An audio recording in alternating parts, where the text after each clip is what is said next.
પ્રધાનમંત્રી મોદી અને ઇઝરાયલના રાષ્ટ્રપતિ ઇસહાક હર્જોગ વચ્ચે યોજાઈ દ્વિપક્ષીય બેઠક. પ્રધાનમંત્રી મોદીએ કહ્યું, ઇઝરાયલવાસીઓના હૃદયમાં ભારત પ્રત્યે ગાઢ પ્રેમ. તો ભારતને મધ્ય પૂર્વના મોટા ભાગીદાર તરીકે ગણાવતા ઇઝરાયલના રાષ્ટ્રપતિ.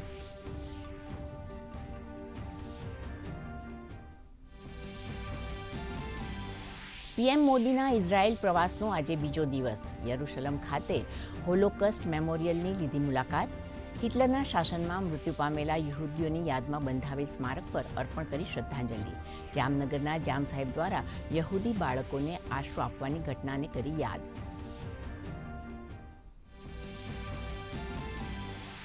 ગૃહમંત્રી અમિત શાહે બિહારના અરરિયામાં બોર્ડર આઉટપોસ્ટ લેટી અને ઇન્દરવાનું કર્યું ઉદ્ઘાટન. આર્મીના વિભિન્ન કાર્યોના પણ કર્યા લોકાર્પણ અને ખાતમુહૂર્ત. અતિક્રમણ ઘૂસણખોરીને દેશની સંસ્કૃતિ, ઇતિહાસ અને ભૂગોળ માટે ગણાવી હાનિકારક. સ્થાયી ઉકેલ લાવવાનો ભર્યો હુંકાર.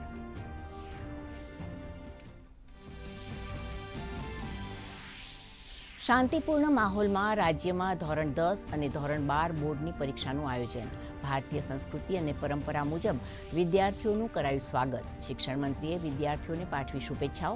તો ધોરણ 10નું પ્રથમ પેપર સરળ નીકળતા વિદ્યાર્થીઓમાં ખુશીની લહેર.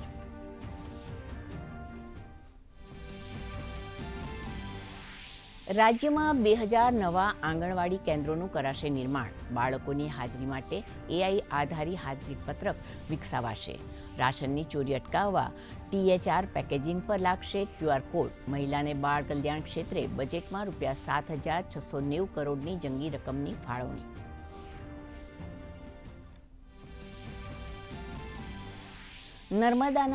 નર્મદા જિલ્લાના ડેડિયાપાડા ખાતે યોજાયો આદિવાસી ગૌરવ અભિવાદન સમારંભ. નાયબ મુખ્યમંત્રી હર્ષ સંઘવીએ રેલીમાં લીધો ભાગ.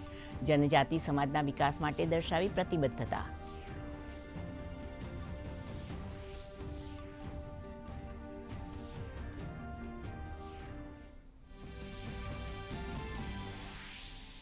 આજે અમદાવાદનો સ્થાપના દિવસ.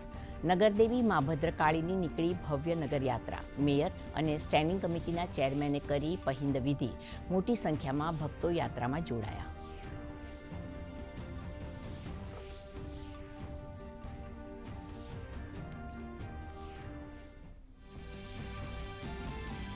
ભારતીય શેરબજાર સપાટ ચાલ સાથે બંધ. સેન્સેક્સમાં 27 આંકની સામાન્ય ઘટ, તો નિફ્ટીમાં 14 આંકનો નજીવો વધારો. ડિફેન્સ, ફાર્મા અને PSU બેંકના શેરોમાં લેવાલી. ચાંદીમાં ₹8,000 સુધીનો કડાકો. ડોલર સામે રૂપિયો 4 પૈસા મજબૂત.